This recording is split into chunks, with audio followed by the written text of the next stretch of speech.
বন্ধুরা, স্বয়ং পরমেশ্বর ভগবান শ্রীকৃষ্ণ বলেন, এই অন্নদা একাদশীর পবিত্র দিনে আপনি যাই খান অন্ততপক্ষে এই তিনটি সবজি খাবেন না। হ্যাঁ বন্ধুরা, আপনারা একেবারে ঠিকই শুনছেন। আপনারা যদি খিদেতে মরেও যান, তবুও অন্নদা একাদশীর দিন ভুলিও খাবেন না এই তিনটি সবজি, নতুবা সারা জীবন রোগে ভুগবেন, জ্বলে মরবেন। আর বন্ধুরা, হ্যাঁ, এই সামান্য একটি জিনিস আপনি গোমাতাকে খাইয়ে দিন, হয়ে যাবেন কোটিপতি। যারা গোমাতাকে খাওয়াতে পারবেন না, কারণ অনেক ক্ষেত্রে তো হয় যারা শহর অঞ্চলে আছেন সেখানে গোমাতা কোথায় পাবেন, তাহলে আমি সেই একটা উপায়ও আমি আপনাদেরকে জানিয়ে দেব যে আপনি গোমাতার পরিবর্তে আপনি কাকে খাওয়াতে পারেন। আর বন্ধুরা, আজকের যে উপাচারটি আমি আপনাদেরকে জানাবো, এই উপাচারটি যদি আপনারা করতে পারেন তাহলে আপনার জীবনে সমস্ত প্রকারের দুঃখ, কষ্ট, জ্বালা, যন্ত্রণা থেকে আপনি কিন্তু মুক্তি পেতে পারেন। আর বন্ধুরা, মৃত্যুদণ্ড, পিতৃদোষ থেকে আপনি সম্পূর্ণভাবে কিন্তু রেহাই পেয়ে যাবেন এবং সারা বছর ধরে আপনার বাড়িতে কখনো অন্ন বস্ত্রের অভাব হবে না। হ্যাঁ বন্ধুরা, আপনার 7 প্রজন্ম বসে খাবে, আপনার জীবনের সমস্ত দুঃখ, কষ্ট, দারিদ্রতা দূর হয়ে যাবে। আপনি যদি এই উপায় বা ক্রিয়াটি একবার করতে পারেন, তাহলে আমি আপনাকে 100% গ্যারেন্টি দিয়ে বলছি যে এর সুফল আপনি অবশ্যই পাবেন। তাই এই প্রসঙ্গে বিস্তারিত জানার আগে আপনাদের বলে রাখি, আপনি যদি আমাদের এই চ্যানেলে নতুন হয়ে থাকেন তাহলে চ্যানেলটি অবশ্যই সাবস্ক্রাইব করুন এবং পাশে থাকা নোটিফিকেশন বেল আইকনটি ক্লিক করুন, কারণ আমি বিভিন্ন প্রকার তন্ত্র, মন্ত্র, বশীকরণ, টোটকা, বাস্তু টিপস, জ্যোতিষশাস্ত্র, পুজো, আরাধনা এবং ব্ল্যাক ম্যাজিক করা নিয়ে নিত্য নতুন ভিডিও আপলোড করে থাকি, যা প্রয়োগ করার মাধ্যমে আপনার জীবনে থাকা সকল প্রকার সমস্যার সমাধান হয়ে যাবে। চলুন এবার মূল আলোচনায় প্রবেশ করা যাক। তবেই মূল আলোচনায় প্রবেশ করার আগে আপনারা যদি স্বয়ং পরমেশ্বর ভগবান শ্রীকৃষ্ণের আশীর্বাদ ও কৃপা লাভ করতে চান, তাহলে জয় শ্রীকৃষ্ণ, রাধে রাধে লিখে কমেন্ট অবশ্যই করবেন। বন্ধুরা, আমাদের সনাতন ধর্মে গায়ে গঙ্গার কিন্তু একটা আলাদা মাহাত্ম্য রয়েছে। বন্ধুরা, এমনটাই মান্যতা রয়েছে যে গোমাতার শরীরে 33 কোটি দেবদেবী নিবাস করেন। আর বন্ধুরা, যে ব্যক্তি গোমাতাকে সেবা করে সেই ব্যক্তির ওপরে সমস্ত দেবদেবীর কিন্তু আশীর্বাদ থাকে। বন্ধুরা, গো সেবা করলে শুধু এই জন্মে যে আপনার সমস্ত পাপ ক্ষয় হবে তা কিন্তু নয়, আপনার আগের জন্মে, অর্থাৎ আপনার আগের যে জন্ম, এই রকম একাধিক জন্মের দোষ কিন্তু দূর হয়ে যায়। বন্ধুরা, যে সমস্ত বাড়িতে সকালবেলা রুটি হয়, বা ধরুন রুটি না হলো অন্য কিছু হলো, ভাত হলো বা যাই কিছু হোক, আপনার বাড়িতে প্রথম যেটা হবে, প্রথম রুটি বা শেষের রুটি, বিশেষ করে সেই জিনিসটাকে আপনি গোমাতাকে খাইয়ে দেবেন। আর যদি সম্ভব হয় তাহলে কালো রঙের কোনো গাই মাতাকে এটা আপনি খাইয়ে দিতে পারেন। আর কালো গাই যদি না পান তাহলে আপনি যে কোনো রঙের গোমাতাকে খাওয়াতে পারেন, এতে কোনো সমস্যা নেই। বন্ধুরা, প্রত্যেকটি পূজায় বা প্রত্যেকটি মাঙ্গলিক কার্যে গোমাতা বা তার সম্বন্ধিত যে কোনো জিনিস, যেমন গোবর, গোমূত্র, গরুর দুগ্ধ অথবা গরুর দুধের তৈরি ঘি, এগুলি কিন্তু অবশ্যই সামিল করবেন, এতে আপনি অবশ্যই পুণ্য লাভ করবেন। বন্ধুরা, সনাতন ধর্মের পরম্পরা অনুসারে যে বাড়িতে গোমাতা থাকে সেই বাড়িতেই যত রকমের বাস্তু দোষ রয়েছে সব কিছু কিন্তু দূর হয়ে যায়। আর বন্ধুরা, একটা জিনিস আপনাদেরকে জানিয়ে রাখি, আপনি বছরের যে কোনো দিন আপনি কিন্তু গোশালা, অর্থাৎ যে গোয়াল ঘর হয়, সেখানে কিন্তু আপনারা অবশ্যই যাবেন। এটা কিন্তু খুব ভালো জিনিস, আর এটা আমাদের শাস্ত্রই বলছে। বন্ধুরা, আপনাদের পক্ষে যদি সম্ভব হয় তাহলে সবুজ যে ঘাস রয়েছে সেই ঘাস কিন্তু গোমাতাকে খাওয়াবেন, এটা কিন্তু খুবই একটা ভালো জিনিস, আর এর একাধিক কিন্তু শুভ পরিণাম আমরা কিন্তু পেয়ে থাকি। আর সাথে সাথে গো সেবা বা গো পূজার দ্বারা আমাদের যে নবগ্রহ রয়েছে তারা কিন্তু শান্ত হয়ে যায় এবং আপনার জন্মকুণ্ডলিতে যে সমস্ত দোষ রয়েছে সেইগুলি কিন্তু অনেকাংশেই কমে যায়। আর বন্ধুরা, যাদের পিত্ত দোষ রয়েছে তারা বিশেষ করে একাদশীর দিনকে অথবা কোনো পূর্ণিমার দিন কিংবা কোনো অমাবস্যার দিনে রুটি, গুড় এবং সবুজ ঘাস আপনারা যদি গোমাতাকে খাওয়াতে পারেন তাহলে আপনার যে পিত্ত দোষ রয়েছে তা কিন্তু সুনিশ্চিতভাবে দূর হয়ে যাবে। আর বন্ধুরা, আপনি হয়তো কোথাও যাচ্ছেন, তখন সেই সময় দেখতে পেলেন যে একটা গাই মাতা আপনার দিকে এগিয়ে আসছে। তখন আপনি সেই গোমাতাকে আপনার ডান দিক দিয়ে বেরোতে দেবেন। তাহলে এতে আপনার যাত্রা কিন্তু অত্যন্ত শুভ হবে। আর একটা জিনিস বন্ধুরা মনে রাখবেন, যে গোমাতাকে আপনি যে রুটিটা খাওয়াবেন, সেই রুটিটা কিন্তু অবশ্যই টাটকা হওয়া প্রয়োজন। হয়তো আপনি আগের দিন রুটি করেছিলেন, আর সেই বাসি রুটি আপনি সকালবেলা খাইয়ে দিলেন। এটা কিন্তু আপনারা একদম করবেন না।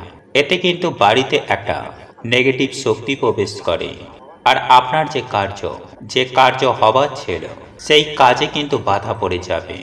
দেখবেন হওয়া কাজ কিন্তু একদম হতে চাইছে না। যাই হোক বন্ধুরা, একই সঙ্গে আপনারা আরও একটি বিষয় মাথায় রাখবেন, যে সমস্ত গোলা জিনিস হয় বা পচা জিনিস হয়, সেই সমস্ত পচা গলা জিনিস খাওয়াবেন না।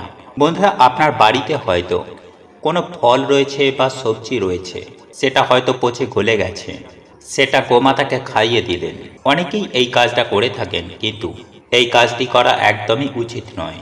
কারণ এটা মনে রাখবেন যে আপনি গোমাতাকে খাওয়াচ্ছেন মানে আপনি ৩৩ কোটি দেবদেবীকে খাওয়াচ্ছেন। আর এটা কিন্তু অবশ্যই মাথায় রাখবেন। বন্ধুরা, একই সঙ্গে আরও একটা জিনিস কিন্তু আপনি করতে পারেন, সেটি হলো বন্ধুরা, আপনি 11টা আটার গুলি মতো বানাবেন এবং তাতে একটু হলুদ দেবেন। তারপর আপনি যে 11টি আটার লাড্ডু বানিয়েছেন, সেই লাড্ডুকে এক এক করে আপনি গোমাতাকে খাইয়ে দেবেন। আর যতবার আপনি এই 11টি আটার লাড্ডু খাওয়াবেন, ততবারই আপনি গোমাতার যে শিং রয়েছে, সেই শিঙেতে হাত বোলাবেন, মাথায় হাত বুলাবেন এবং চেষ্টা করবেন গোমাতার চরণ স্পর্শ করার। বন্ধুরা, আপনি যদি এমনটা করতে পারেন, তাহলে আপনার যে এতদিন কাজে বাধা পড়ছিল, সেখান থেকে কিন্তু আপনি কিন্তু মুক্তি পাবেন। বন্ধুরা, আপনার যে এখন দুঃখের সময় চলছে, তাহলে সেটাও দেখবেন অনেকাংশেই কমে যাবে। দেখবেন আপনার জীবনে সুখ, শান্তি, ধন সম্পত্তি এবং খুশি আর খুশি আসবে। যাই হোক বন্ধুরা, একই সঙ্গে আপনারা 7 বার গাই মাতাকে পরিক্রমা করবেন। এতেও দেখবেন আপনার যে সমস্ত কাজে বাধা পড়ছিল, সেই সমস্ত কাজগুলি অবশ্যই আপনার হয়ে যাবে। বন্ধুরা, আপনি যখনই গোমাতাকে রুটি খাওয়াবেন, সেই রুটিতে একটুখানি হলুদ মাখিয়ে নেবেন। হ্যাঁ বন্ধুরা, আপনার ঘরে যে হলুদ রয়েছে, সেই হলুদ একটুখানি মাখিয়ে নেবেন, বুলিয়ে নেবেন। তার সঙ্গে আপনি একটুখানি গুড় লাগিয়ে দেবেন। তবে হ্যাঁ, এটা শুধুমাত্র কিন্তু শীতকালের জন্য এই গুড় মাখার ব্যাপারটা। এমনি সময়ে আপনি শুধু রুটি খাওয়াতে পারেন এবং এই গুড়ের বদলে আপনি একটু ঘি রাখতে পারেন। কারণ বন্ধুরা, আমাদের শাস্ত্রে এটাও বলা হয়েছে যে গোমাতাকে কখনো শুকনো রুটি খাওয়াবেন না। মুদ্রা কথা হলো, আপনি যে গোমাতাকে রুটি খাওয়াবেন, সেই রুটি যেন শুধু রুটি না হয়, সেই রুটির সঙ্গে যেন আর কিছু অন্তত থাকে। তো বন্ধুরা, এইগুলি ছিল গোমাতার জন্য। বন্ধুরা, এইবার আপনাদেরকে বলে রাখি যে আমাদের মধ্যে অনেকেই শহরাঞ্চলে রয়েছে, সেখানে তো আর গোমাতা নেই। তারা কি করবে? বন্ধুরা, এই যে উপাচারগুলি বললাম, গোমাতা না থাকলে সেটা কি করবেন আপনি? সেখানে হয়তো কুকুর থেকে থাকবে, বা শহর অঞ্চলে অনেক বাড়িতেই দেখা যায় যে কুকুর তারা পোষে, বা না পুষে থাকলেও অলিতে গলিতে রাস্তাতে অনেক কুকুর থেকে থাকে। আপনারা তাদেরকে খাইয়ে দেবেন রুটি। তবে বিশেষ করে চেষ্টা করবে, যদি কোনো কালো রঙের কুকুর পান, তাকে খাওয়ানোর। বন্ধুরা, আপনারা এই উপায় বা ক্রিয়াটি একবার করে দেখুন। আমি আপনাদেরকে সুনিশ্চিতভাবে কথা দিতে পারি যে এই উপায় বা ক্রিয়াটি করার ফলে আপনাদের জীবনে সুখ, শান্তি, সমৃদ্ধি আসবে। এক কথায় বলতে গেলে রাতারাতি আপনাদের ভাগ্য বদলে যাবে। বন্ধুরা, শ্রীকৃষ্ণ অনুসার এই অজা বা অন্নদা একাদশীর দিন আপনি যে কর্ম করবেন, যেমন কর্ম করবেন, সেই কর্মের ফল আপনাকে সারা জীবন ভোগ করতে হবে। বন্ধুরা, আপনারা যদি কিছু ভালো কাজ করে থাকেন, তাহলে তা আপনি অখণ্ড অক্ষয় পুণ্য সঞ্চয় করবেন। আর আপনারা যদি অসৎ পথেই কুকর্ম করেন, তাহলে সেই পাপের ফল আপনাকে সারা জীবন ভোগ করতে হবে। তাই সুপ্রিয় দর্শক বন্ধুরা, এই অন্নদা বা অজা একাদশীর পবিত্র দিনে ভুল করেও খাবেন না এই 3টি সবজি। এর ফলে সংসারে চরম ভয়ঙ্কর দারিদ্রতা নেমে আসবে। তাই বন্ধুরা, আজ আমি আমার এই ভিডিওটির মাধ্যমে আপনাদেরকে সুন্দরভাবে জানিয়ে দেওয়ার চেষ্টা করব যে এই পবিত্র অজা বা অন্নদা একাদশীর দিন কোন কোন খাবারগুলি খাওয়া একদম অনুচিত এবং কোন খাবারটি খেলে আপনি অখণ্ড সৌভাগ্যের অধিকারী হতে পারবেন। বন্ধুরা, এই প্রসঙ্গে আজ আমি আপনাদেরকে এমন বিশেষ কিছু দিক তুলে ধরব যেগুলি 99% মানুষের জীবন তছনছ করে থাকে আর আপনার জীবনের সমস্ত রকম চতুর্দিক থেকে সমস্যা, বিপদ, দুর্ভোগ টেনে নিয়ে আসতে পারে। তাই বন্ধুরা, আজ আমি আপনাদেরকে যে খাবারগুলির কথা উল্লেখ করব, আপনি যদি ধর্ম মানেন, আপনি যদি ঈশ্বর বা ভগবানের প্রতি বিশ্বাস রাখেন, তাহলে অতি অবশ্যই অজা বা অন্নদা একাদশীর দিন এই খাদ্যগুলি খাবেন না। আর যদি আপনার এই সবের প্রতি বিশ্বাস না থেকে থাকে, তাহলে অতি অবশ্যই আপনি সেগুলিকে খাদ্য হিসাবে গ্রহণ করতে পারেন। বন্ধুরা, আপনারা প্রত্যেকেই জানি যে এই পবিত্র অন্নদা বা অজা একাদশী আমাদের জীবনের জন্য কতটা গুরুত্বপূর্ণ। বন্ধুরা, আপনারা এটাও জানি যে এই অজা বা অন্নদা একাদশী তিথির কি মাহাত্ম্য। তাই এই পবিত্র ভাদ্র মাসে অজা বা অন্নদা একাদশী আমাদের প্রত্যেকটি মানুষের জন্য অত্যন্তই গুরুত্বপূর্ণ। কারণ আপনাদের প্রত্যেকের জীবনে এই পবিত্র অজা বা অন্নদা একাদশীর যথেষ্ট প্রভাব রয়েছে। কারণ আমি আগেই আপনাদেরকে বলেছি যে আজকের করা কর্মফল আমাদের সারা জীবন ভোগ করতে হবে। এইবার আপনি নিজেই সিদ্ধান্ত নিন যে আপনি এই পবিত্র দিনটি কিভাবে কাটাবেন।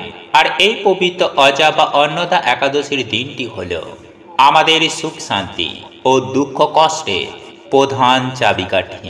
বন্ধুরা, এইবার আমরা জেনে নেব যে এই অজা বা অন্নদা একাদশীর দিন কোন খাবারটি খেলে আমরা অখণ্ড সৌভাগ্যের অধিকারী হতে পারব।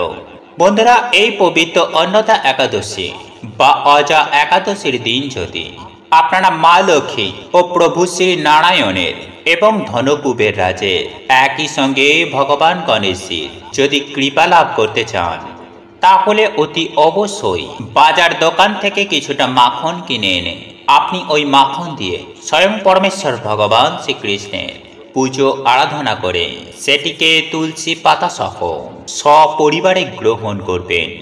হ্যাঁ বন্ধুরা, আপনারা একেবারে ঠিকই শুনছেন।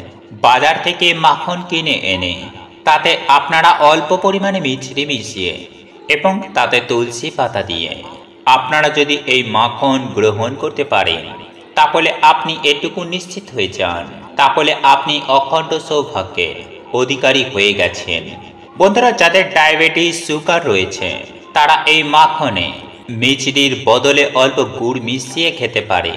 বন্ধুরা, হিন্দু শাস্ত্র মতে এই দিন যে ব্যক্তি মাখন খান, সেই ব্যক্তির ওপর স্বয়ং পরমেশ্বর ভগবান শ্রীকৃষ্ণের ও মাতা লক্ষ্মীর তথা ধনকুবের এবং ভগবান গণেশের আশীর্বাদ বর্ষিত হয় এবং 2 হাত ভরে সেই ব্যক্তিকে অখণ্ড সৌভাগ্যের অধিকারী হবার আশীর্বাদ প্রদান করে থাকে। বন্ধুরা, জন্মাষ্টমীর পরেই এই অজা বা অন্নদা একাদশীর দিন অবশ্যই আপনারা এই মিছরি ও তুলসী পাতা মিশিয়ে মাখন খাবেন। এর ফলে আপনারা অখণ্ড সৌভাগ্য অর্জন করতে পারবেন। বন্ধুরা, বিভিন্ন ধর্মগ্রন্থ ও পুরাণে বর্ণিত রয়েছে যে এই পবিত্র অজা বা অন্নদা একাদশীর দিন যে ব্যক্তি এই মিছরি ও তুলসী পাতা মিশিয়ে মাখন সেবন করে, সেই ব্যক্তির সমগ্র জীবনে তথা সেই ব্যক্তির পরিবারে সমগ্র বছর ধনধান্যে তথা ধন সম্পত্তির বৃষ্টি হয়ে থাকে। অর্থাৎ সেই পরিবারে আর্থিক দিক থেকে কোনরূপ সমস্যা কিন্তু আর কখনোই আসে না এবং সারাটা বছর সুস্থ ও নিরোগ থাকতে সক্ষম হন। যাই হোক বন্ধুরা, এইবার আমি আপনাদেরকে জানিয়ে রাখি যে অজা বা অন্নদা একাদশীর পবিত্র দিনে কোন কোন খাবারগুলি খাওয়া একদমই অনুচিত। বিশেষ করে কোন কোন খাবারগুলি খেলে জীবনে একেবারে অধঃপতন নেমে আসবে এবং সারাটা বছর রোগে ভুগবেন, জ্বলে মরবেন। বন্ধুরা, পবিত্র জন্মাষ্টমীর পর এই অজা বা অন্নদা একাদশীর দিন অনেকেই এই সব খাবারগুলি খেয়ে থাকেন, কিন্তু তাদের ক্ষেত্রে দেখা যায় কম বেশি সমস্যা হয়। তারা জেনে অথবা না জেনে এই সব দিনগুলিতে, অর্থাৎ এই রকম পবিত্র একাদশীর দিনে বিভিন্ন প্রকারের আহার গ্রহণ করে থাকে, যার ফলে তাদের জীবনে সমস্যা কিন্তু প্রতিদিন দিন দিন তিলে তিলে বাড়তে থাকে। তাই তারা অক্লান্ত কঠোর পরিশ্রম করার পরেও কখনো আর্থিক দিক থেকে আয় উন্নতি করতে পারে না। তাদের সংসারে সদা সর্বদাই অভাব, অনটন, দারিদ্রতা লেগেই থাকে। তাই কোনোভাবেই এই পবিত্র অজা বা অন্নদা একাদশী চলাকালীন আমার বক্তব্য অনুযায়ী আপনারা এই খাবারগুলি গ্রহণ করবেন না, অর্থাৎ এই খাবারগুলি খাবেন না। তবে অবশ্যই আপনারা নিরামিষ আহার গ্রহণ করতে পারেন। তবে এমন কিছু কিছু জিনিস আছে যে জিনিসগুলি কখনোই আপনারা করবেন না। বন্ধুরা, নিরামিষ আহার গ্রহণ করলেও সেই জিনিসগুলি কিন্তু একেবারেই গ্রহণ করা যাবে না। তাই আজ আমি আপনাদের একেবারে প্রথমেই যে খাবারটির কথা বলবো তা হলো আমিষ আহারের মধ্যে মাছ, মাংস, ডিম, পেঁয়াজ। আপনারা একেবারে ঠিকই শুনছেন, এই একাদশীর দিন মাছ, মাংস, ডিম, পেঁয়াজ একেবারে ভুল করেও মুখে তুলবেন না। বন্ধুরা, এগুলি একাদশীর দিন খাদ্য হিসাবে গ্রহণ করলে আপনার জীবন একেবারে তছনছ হয়ে যেতে বেশি সময় লাগবে না। শুধু তাই নয় বন্ধুরা, এই খাদ্যগুলি খাবার ফলে আপনাকে পশুজনিতে জন্মগ্রহণ করতে হবে। তাই অতি অবশ্যই যত্ন সহকারে এই পবিত্র অজা বা অন্নদা একাদশীর দিনটি পালন করুন। বন্ধুরা, এরপর বলবো আপনারা কোনোভাবেই কোনো পোড়া জাতীয় কোনো খাবার এই একাদশীর দিন ভুল করেও গ্রহণ করবেন না। বন্ধুরা, এই পোড়া জাতীয় খাবার যদি আপনারা একাদশীর দিন গ্রহণ করেন তাহলে আপনাদের যে ভাগ্য পূর্বে, এটা আমি আপনাদেরকে সুনিশ্চিতভাবে 100% গ্যারেন্টি দিয়ে বলতে পারি।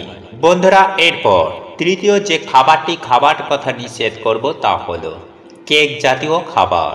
হ্যাঁ বন্ধুরা, আপনারা ঠিকই শুনেছেন। কারণ বন্ধুরা, আপনারা প্রত্যেকেই জানি যে কেকের মধ্যেই ডিমের ব্যবহার করা হয়ে থাকে। তাই আপনি যদি এই দিন কেক জাতীয় কোনো খাবার গ্রহণ করেন তাহলে আপনার এই পবিত্র একাদশীর দিনটি সুষ্ঠুভাবে স্বাস্থ্যের বিধিবিধান অনুসারে পালন করা হবে না, যার ফলে আপনার জীবনে চতুর্দিক থেকে জ্বালা যন্ত্রণা, বিপদ আপদ, রোগ ব্যাধি চতুর্দিক থেকে ঘিরে ধরবে। তাই বন্ধুরা, আপনারা ভুল করেও ডিম ব্যবহার করাকে আপনারা গ্রহণ করবেন না। বন্ধুরা, এরপর আমি যে বিষয়টির কথা বলবো তা হলো এই একাদশীর দিন পঞ্চরবি শস্য। আপনারা একেবারে ঠিকই শুনছেন। হ্যাঁ বন্ধুরা, এরপর আমি আপনাদেরকে যে খাবারটির কথা বলবো তা হলো পঞ্চরবি শস্য। ভুল করেও খাবেন না। হ্যাঁ বন্ধুরা, আপনারা একেবারে ঠিকই শুনছেন। বন্ধুরা, এই অন্নদা বা অজা একাদশী চলাকালীন পঞ্চরবি শস্য ভুলেও মুখে তুলবেন না। এছাড়াও চাল বা চালজাত কোনো খাদ্য আপনারা ভুলেও মুখে তুলবেন না। বন্ধুরা, এই অন্নদা একাদশীর দিন ভুল করেও অন্ন মুখে তুলবেন না। শুধু তাই নয় বন্ধুরা, একই সঙ্গে চিঁড়ে, মুরগি, খই এই জাতীয় খাবারগুলিও আপনারা মুখে তুলবেন না। সেই সঙ্গে সবজির মধ্যে সজনে ডাঁটা, তরুলি, বেগুন, মসুরির ডাল আপনারা ভুল করেও খেতে পারবেন না। বন্ধুরা, আপনাদের পক্ষে যদি সম্ভব হয় তাহলে আপনারা এই একাদশী ব্রতটি ফলমূল খেয়ে এই একাদশী ব্রতটি পালন করুন। দেখবেন স্বয়ং পরমেশ্বর ভগবান শ্রীকৃষ্ণের কৃপায় আপনার জীবন ধন্য হয়ে যাবে।